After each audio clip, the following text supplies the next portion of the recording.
जीवन बीतता है बूंद बूंद, रिक्त होता है रोज। हाथ से जैसे रेत सरकती जाए, वैसे पैर के नीचे की भूमि सरकती जाती। दिखाई नहीं पड़ता, क्योंकि देखने के लिए बड़ी सजगता चाहिए। और इतने धीमे धीमे बीतता है जीवन कि पता नहीं चलता कि हर घड़ी मौत निकट आ रही।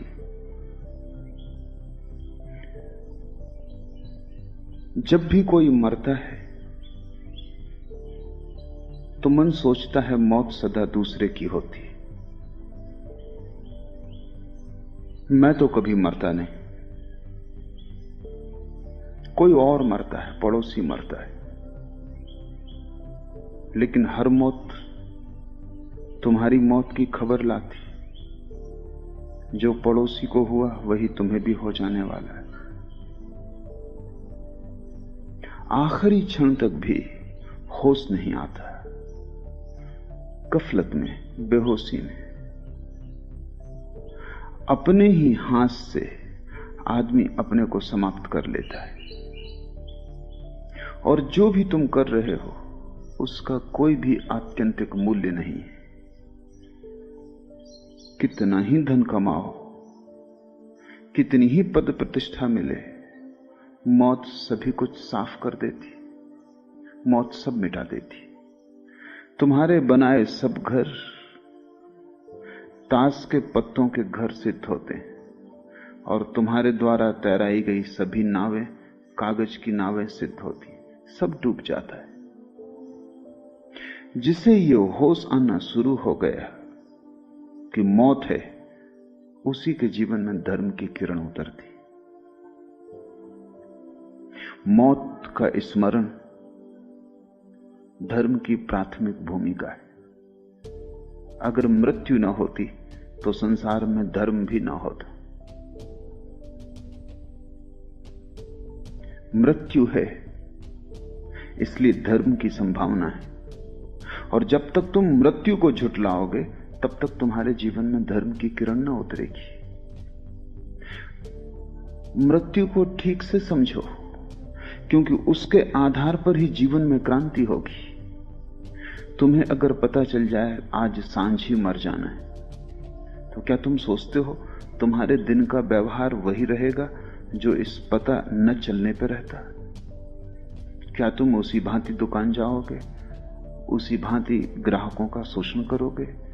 क्या उसी भांति व्यवहार करोगे जैसा कल किया था? क्या पैसे पर तुम्हारी पकड़ वैसी ही होगी जैसे एक क्षण पहले तक थी? क्या मन में वासना उठेगी, काम जगेगा, सुंदर स्त्रियां आकर्षित करेंगी, राह से गुजरती कार मोहित करेगी, किसी का भवन देखकर ईर्ष्या होगी? नहीं, सब बदल जाएगा।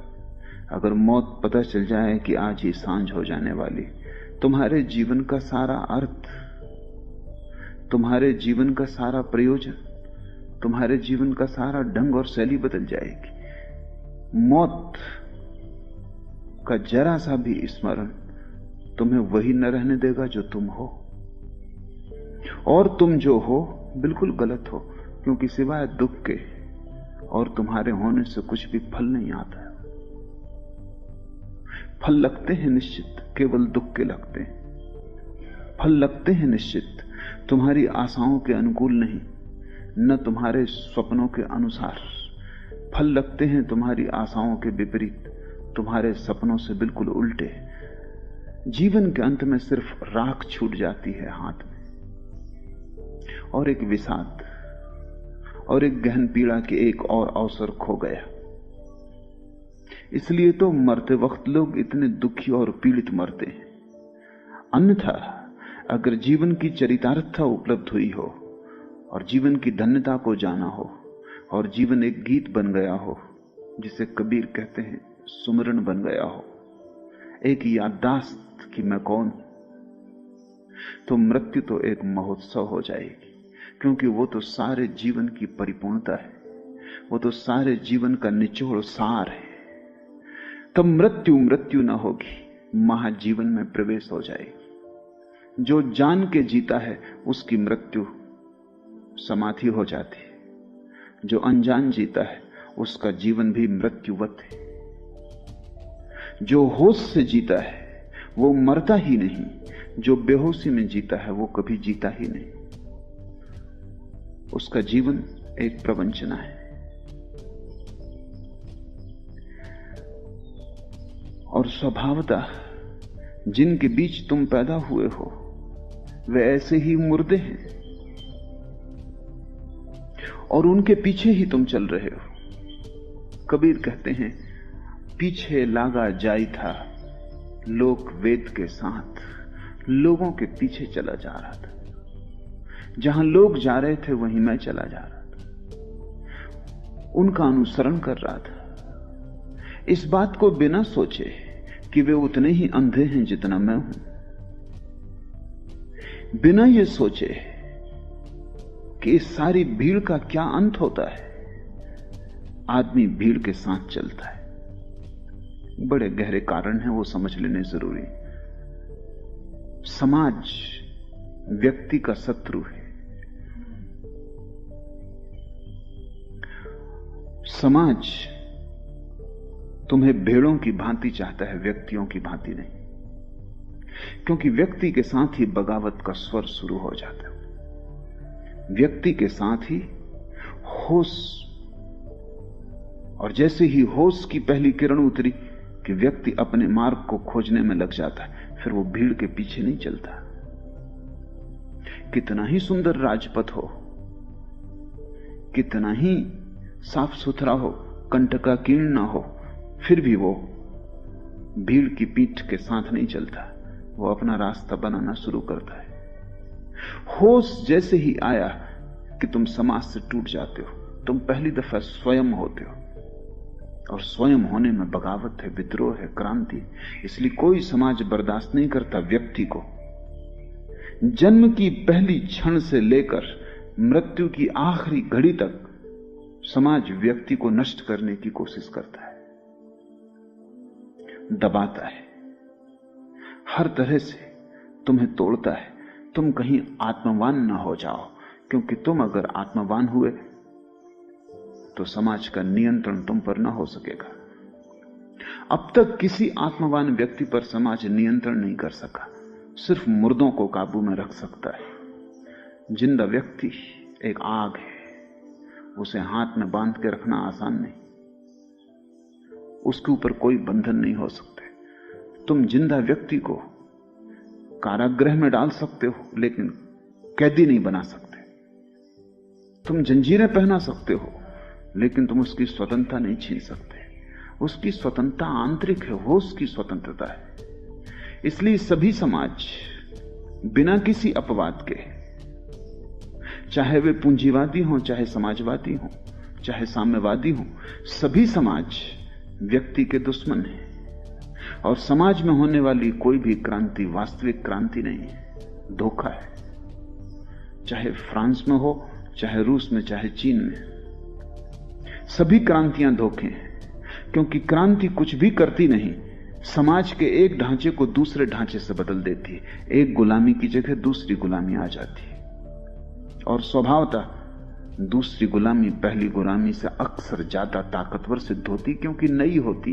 पुरानी गुलामी जराजीर्ण हो गई होती, उसमें से छेद होते हैं निकलने के बाहर, उसकी दीवारें गिर गई होती हैं, उसके द्वार दरवाजे कमजोर हो गए होते हैं, उसके पहरेदार शिथिल हो गए होते हैं, कारागृह का मालिक आश्वस्त हो गया होता है कि सब ठीक चल रहा है, सो जाता है। नई गुलामी पुरानी गुलामी से हमेशा ज्यादा मजबूत होती, क्योंकि कारागृह नए बनते हैं, द्वार दरवाजे मजबूत बनते हैं, और नए समाज की व्यवस्था जानती है कि जिस तरह हमने पुरानी व्यवस्था को तोड़ दिया, कोई दूसरी बगावत इस व्यवस्था को न तोड़ दे। इसलिए नई व्यवस्था पुरानी से ज्यादा कुशल होती। जार के जमाने में रूस में जितनी आजादी थी, उतनी स्टालिन के जमाने में न रही, और चांगकाई शेक के साथ चीन में जितनी स्वतंत्रता थी, उतनी माओ के साथ न रही। गर्दन और कस जाती है, क्योंकि क्रांति असली क्रांति से बचाव करने की व्यवस्था है। असली क्रांति सिर्फ एक है कि व्यक्ति समाज से मुक्त हो जाए। मुक्त होने का यह अर्थ नहीं है कि समाज में नियम है कि रास्ते पर बीच में मत चलो तो वो बीच में चलने लगे। वो तो मूढ़ता होगी, मुक्ति ना होगी। मुक्त हो जाने का अर्थ स्वच्छंदता नहीं है, क्योंकि जो स्वच्छंद होगा वो समझा ही नहीं। स्वच्छंदता तो गुलामी की ही उल्टी तस्वीर है। स्वतंत्रता न तो स्वच्छंदता है और न गुलामी, वो दोनों के मध्य में एक परम जागरण है। वैसा व्यक्ति समाज का दुश्मन नहीं होता, पर वैसा व्यक्ति समाज की छाया भी नहीं होता।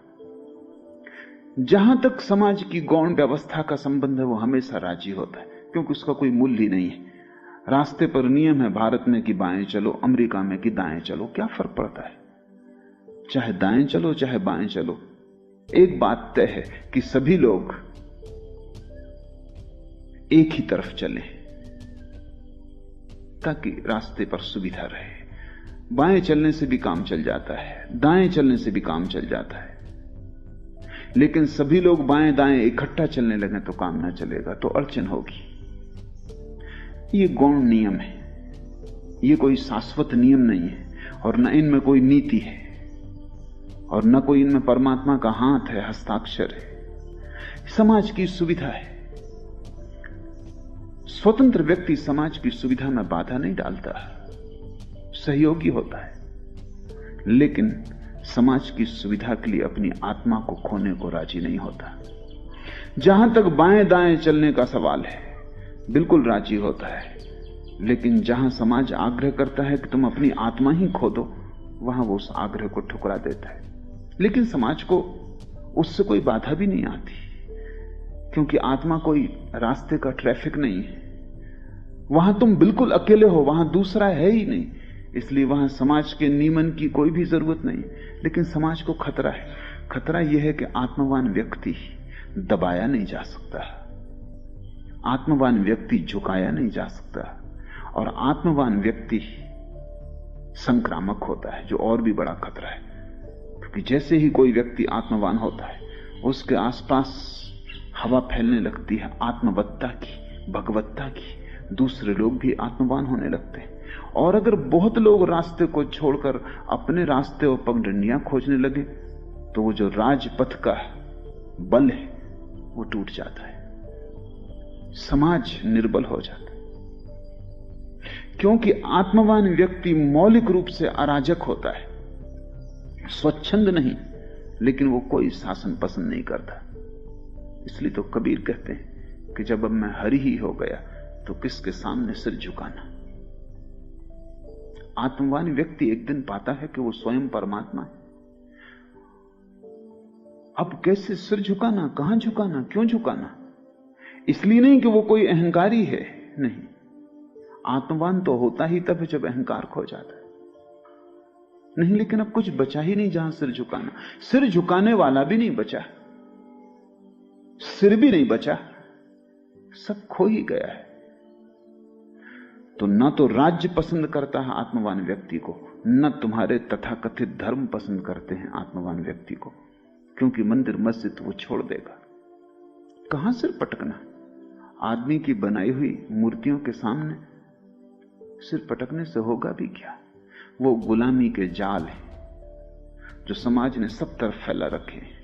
कारागृह भी उसी का कारागृह है, और जिसे तुम मंदिर कहते हो वो भी उसी का कारागृह है। जिसको तुम पुलिस का आदमी कहते हो वो भी समाज का नौकर है, और जिसको तुम पुजारी पुरोहित कहते हो वो भी समाज का उतना ही नौकर। वो दोनों ही पुलिस वाले हैं। एक तुम्हारे शरीर के ऊपर नियंत्रण रखता है, दूसरा तुम्हारी आत्मा पर नियंत्रण रखता है। तुम छूट ना जाओ। और जैसा मैंने कहा, जन्म के पहले क्षण से समाज का हस्तक्षेप शुरू हो जाता है तुम्हें मारने का। बच्चा पैदा नहीं हुआ कि समाज मौजूद है। जैसे ही बच्चा पैदा होता है, नवीनतम खोजें कहती हैं विज्ञान की कि जैसे ही बच्चा पैदा होता है, सारी दुनिया में दाइयां, डॉक्टर, नर्सेस बच्चे की नाल को तत्क्षण काट देते हैं। और नवीनतम विज्ञान की शोधें कहती हैं कि बच्चे की नाल को तत्क्षण काटना सदा के लिए उसे कमजोर बना देना है, सदा के लिए। वो कभी बलवान ना हो सकेगा और सदा उसकी ऊर्जा क्षीण प्रवाह की होगी। उसके पीछे कारण है। मां के पेट में बच्चा श्वास खुद नहीं लेता, नाभि से जुड़े नाल से मां ही उसके लिए श्वास लेती है। मां की श्वास पर ही बच्चा जीता है। बच्चे का हृदय धड़कता है, लेकिन बच्चा स्वयं श्वास नहीं लेता। श्वास, ऑक्सीजन, वायु, प्राण नाभि से भीतर जाते हैं। वो बच्चे की व्यवस्था है मां के पेट में कि वो मां का एक अंग है, मां का अंग होकर जीता है। जैसे ही बच्चा मां के पेट के बाहर आया, एकदम से श्वास नहीं ले सकता, क्योंकि नए यंत्र को चलने में थोड़ा वक्त लगेगा। भीतर एक बड़ी रूपांतरण घटेगा। अभी तक नाभि से सांस ली थी, अब नाक से सांस लेगा। एक नई व्यवस्था शुरू होगी। इसमें कोई 5 मिनट 7 मिनट लगते हैं, लेकिन हम बच्चे की नाल तत्क्षण काट देते हैं, जबकि बच्चा मां से अभी नाल के द्वारा सांस ले ही रहा था। 5-7 मिनट में रूपांतरण हो जाएगा, बच्चा सांस लेने लगेगा, उसका हृदय फड़कने लगेगा। तब तुम नाल को काटना, क्योंकि अब बच्चा स्वयं अपनी ऊर्जा को पाने लगा। ज्यादा देर नहीं लगती, 5-7 मिनट का ही मामला है, लेकिन धैर्य नहीं है समाज को। बड़े से बड़े अस्पताल में कुशल से कुशल डॉक्टर के नीचे भी वही हो रहा है जो गैर कुशल दाई गांव में कर रही, बेपढ़ी लिखी दाई गांव में कर रही। उनके काटने के ढंग बदल गए हैं। दाई बेहुदे ढंग से काटती है, उसके पास उतने कुशल औजार नहीं। डॉक्टर बड़ी कुशलता से काटता है, उसके पास सुविधा संपन्नता है, सारे कुशल औजार हैं, लेकिन दोनों एक ही काम कर रहे हैं। जैसे ही तुम नाल काट देते हो, सारे बच्चे का जीवन तंत्र कपकपा जाता है, हड़बड़ा जाता है, और इसलिए बच्चा रो उठता है, चीखता है, क्योंकि एक नई सांस की व्यवस्था उसको लेनी पड़ती। घबराहट से सांस लेता है, और पहली सांस जिसने घबराहट से, भय से, कंपन से ली हो, उसके जीवन भर भय और कंपन प्रविष्ट हो जाएगा, क्योंकि श्वास जीवन है। भय पहली ही श्वास से जुड़ गया। अब पूरे जीवन ये भयभीत आदमी होगा। 5 मिनट रुका जा सकता है। 5 मिनट के बाद अपने आप नाभि से जुड़ा हुआ नाल और उसका कंपन बंद हो जाता है। 5 मिनट तक कंपन जारी रहता है, क्योंकि धड़कन जारी रहती, श्वास जारी रहती। 5 मिनट में नाल अपने आप बंद हो जाती है, प्रकृति के द्वारा ही उसका कंपन बंद हो जाता है, उसकी गर्मी और ऊर्जा खो जाती है। यंत्र बदल गया। अब तुम काट सकते हो, अब तुम मुर्दा चीज को काट रहे हो।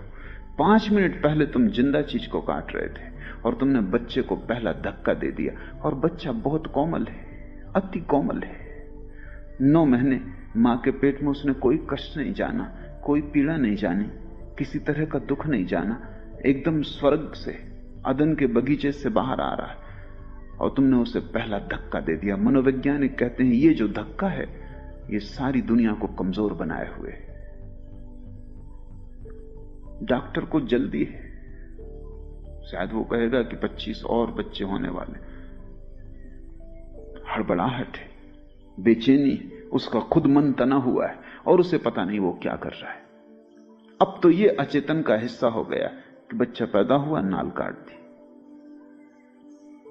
जन्म की पहली घड़ी से भय समाविष्ट हो गया। अब तुम्हें कोई भी डरा सकेगा, अब तुम्हें कोई भी चीज डरा सकेगी। पुलिस का डंडा डरा सकेगा, पुरोहित की आवाज डरा सकेगी कि नर्क चले जाओगे। अब तुम्हें कोई भी प्रलोभित कर लेगा, क्योंकि प्रलोभन भय का ही दूसरा रूप है। और ये चलती है समाज की व्यवस्था अंतिम क्षण तक, आखिरी दम तक। तुम जीना चाहो तो भी तुम स्वतंत्र नहीं, हस्तक्षेप। तुम मरना चाहो तो भी हस्तक्षेप। मरने की स्वतंत्रता नहीं। यूरोप और अमेरिका में जहां चिकित्सा ने बहुत विकास कर लिया, लाखों लोग अस्पतालों में पड़े जो मरना चाहते हैं, जो सरकारों को आवेदन करते हैं कि हम मरना चाहते हैं। कोई 100 साल के करीब पहुंच गया है, जीवन जी लिया गया, जो जानना था जान लिया, जो भटकना था भटक लिया, जो देखना था देख लिया। अब ना कुछ देखने को बचा, ना जानने को, ना अब कोई जीने में रस रह गया। लेकिन डॉक्टरों को आज्ञा नहीं है किसी को मरने में सहायता देने की। न केवल यही, बल्कि डॉक्टरों को आज्ञा है कि जब तक बन सके आदमी को जिंदा रखने की कोशिश करें।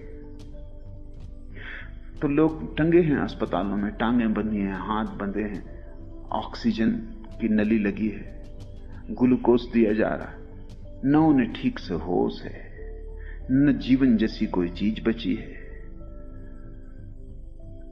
वो मरना चाहते हैं क्योंकि ये पीड़ा है अब, लेकिन मरने की किसी दुनिया के कानून में आज्ञा नहीं है। मरने की भी तुम्हें आजादी नहीं। तो पश्चिम में एक नया आंदोलन चल रहा है, आत्म मरण की स्वतंत्रता का आंदोलन। अथनासिया उसको वो कहते हैं कि जो लोग मरना चाहते हैं दुनिया में, कोई उन्हें रोकने के किसी को हक नहीं, होना भी नहीं चाहिए। जिंदगी मेरी है, मैं मरना चाहता हूं, मरने की आज्ञा नहीं। अगर अपने को मारने की कोशिश में पकड़े गए तो सरकार तुम्हें मार डालेगी, मगर तुम्हें आजादी नहीं। ये बहुत मजे की बात है। अगर मैं चला जाऊं और पहाड़ से गिर के मरने की कोशिश कर रहा हूं और पकड़ लिया जाऊं तो सरकार मुझे फांसी देगी, क्योंकि मैंने गलत काम करने की कोशिश की। मैं भी यही काम कर रहा था, लेकिन उसमें स्वतंत्रता निहित थी। वो आज्ञा तुम्हें नहीं है। वो सरकार करे तो ठीक है, तुम करो तो नहीं। क्योंकि अगर मरने की तुम्हें आजादी हो जाए तो तुम जल्दी ही जीने की आजादी भी मांगोगे। वो संयुक्त है, दोनों आजादियां तुम्हें दी नहीं जा सकती। पैदा हुआ बच्चा की समाज की पूरी चेष्टा है कि वो समाज का अनुकरण करे, अनुसरण करे, पीछे चले, हमेशा आगे देख ले कि कोई पीठ है या नहीं। अगर कोई पीठ ना हो तो ठिठक के खड़ा हो जाए, खतरा है, गलत रास्ते पे जा रहा हूं। जब तक आगे पीठ दिखाई पड़ती रहे तभी तक रास्ता ठीक है। ये कबीर के वचन बड़े अनूठे हैं। कबीर कहते हैं, पीछे लागा जाई था लोक वेद के साथ। समाज यानी लोक और वेद यानी शास्त्र, दो के पीछे चला जा रहा था। पीठ भर दिखाई पड़ रही थी, पीछे से धक्के थे, आगे पीठ थी। एक भीड़ चली जा रही, बड़ी भीड़ है, कोई 4 अरब आदमी जमीन पर, भारी भयंकर प्रवाह चल रहा है। तुम्हारी छोटी सी लहर की किसको चिंता है? भयंकर तूफान है, बड़ी लहरें उठ रही हैं और भागी जा रही, तुम भी पीछे लगे चले जा रहे हो। सोचते हो कि जब तक पीठ दिखाई पड़ती है सब ठीक ही होगा। मैंने सुना है कि मुल्ला नसरुद्दीन एक रात ज्यादा पी के मधुशाला से निकला। ठीक ठीक दिखाई नहीं पड़ रहा था कहां जाए। बामुश्किल तो मधुशाला के नौकरों ने उसे अपनी कार तक पहुंचाया। बामुश्किल आधा घंटे मेहनत करके किसी तरह उसने चाबी कार में लगाई। फिर किसी तरह गाड़ी को पुरानी आदतवश चला भी लिया, लेकिन तब सवाल उठा कि जाना कहां है, घर कहां है, ये गांव कौन सा है। बड़े दार्शनिक सवाल उठने लगे। तब एक ही उपाय था कि किसी के पीछे हो लो। तो कोई उपाय नहीं, जाना कहां है, आ कहां से रहे हैं, कौन है, कहां घर है, यही तो चिंता है सारे मनुष्यों की। सीधा सुगम उपाय है, किसी के पीछे हो लो। एक कार के पीछे हो लिया, प्रसन्न था, अब सब ठीक है, कहीं जा रहे हैं। और न केवल धीमी गति से जा रहे हैं, बड़ी तेज गति से जा रहे हैं। चित्त प्रसन्न था, और क्या चाहिए, गति चाहिए, जरूर पहुंच जाएंगे, क्योंकि इतनी तेज गति से जा रहे हैं। और जो होना था वो हुआ। आखिर में जाके वो उस कार से टकरा गया। तो उसने चिल्ला के कहा कि क्या मामला है, इशारा क्यों नहीं दिया कि गाड़ी खड़े करते हो? उस आदमी ने बाहर से निकाल के कहा कि अपने ही गैरेज में। इशारा देने की जरूरत है?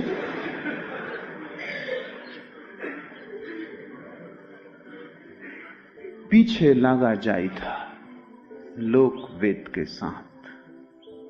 वही गति तुम्हारी है, किसी के पीछे लगे जा रहे हो।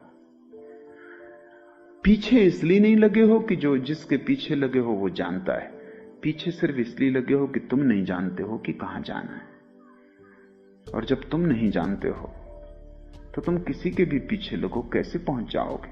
और तुम थोड़ा ये भी तो विचार करो कि वो दूसरा भी किसी के पीछे लगा है। तुम अपनी पिता की मान रहे हो, तुम्हारे पिता उनके पिता की मानते रहे, उनके पिता उनके पिता के मानते रहे। तुम थोड़ी यात्रा करो पीछे की तरफ, तो तुम पाओगे कि सभी लोग एक दूसरे के पीछे लगे और कौन कहां पहुंचता है। इस जगत में थोड़े से लोग कहीं पहुंचते हैं, वे ही लोग हैं जो किसी के पीछे नहीं चलते। बुद्ध कहीं पहुंचते हैं क्योंकि लोगों के पीछे नहीं चलते। बेहतर है ना चलना, बेहतर है बैठ जाना,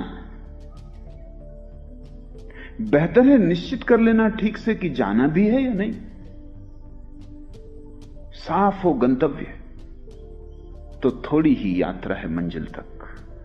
गंतव्य का ही पता ना हो, अपना भी ठौर ठिकाना ना हो कि कौन हूं, इसका भी कोई पक्का पता ना हो कि जाना भी है या नहीं जाना, या कहां जाना है, तब तुम किसी के पीछे लग के कितने ही चलते रहो, तुम्हारी यात्रा कोल्हू के बैल की यात्रा सिद्ध होगी। चलोगे बहुत, पहुंचोगे कहीं भी नहीं। चलोगे बहुत क्योंकि गोल घेरे में चलते सकते हो जितना चलना चाहो।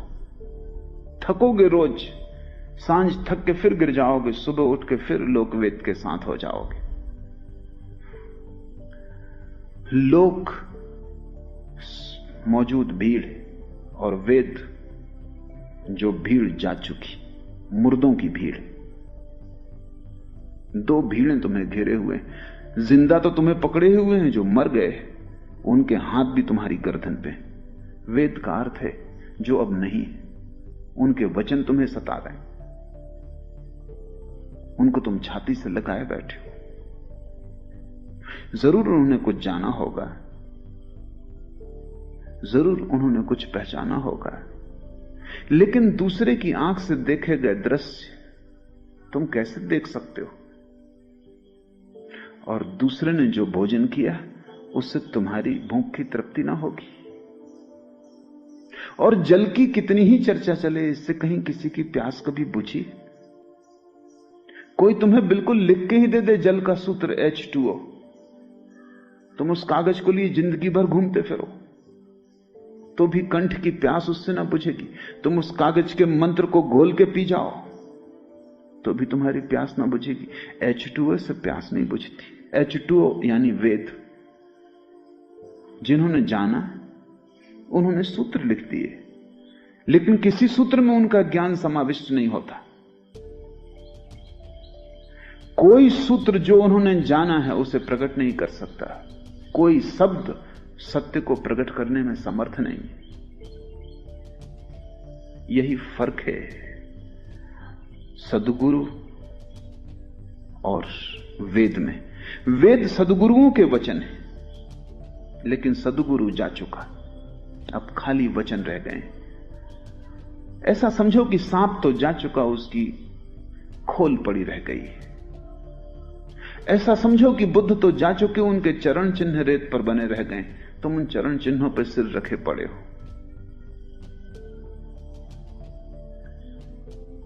जीवित भीड़ से सावधान होना जरूरी है, जो अब नहीं रहे उनकी भीड़ से भी सावधान होना जरूरी है। वस्तुतः जो नहीं रहे उनकी पकड़ और भी गहरी है, क्योंकि वे तुम्हें दिखाई भी नहीं पड़ते। उनसे तुम बचना भी चाहो तो कहां जाओ, वो बाहर नहीं है, वो तुम्हारे भीतर। हिंदू पैदा होते से ही वेद की पूजा में लग जाता है, मुसलमान पैदा होती से कुरान को रटन में लग जाता है, जैन पैदा होती से महावीर को कंठस्थ कर लेता है। अब ये जो लकीरें छूट गई हैं जमीन पर,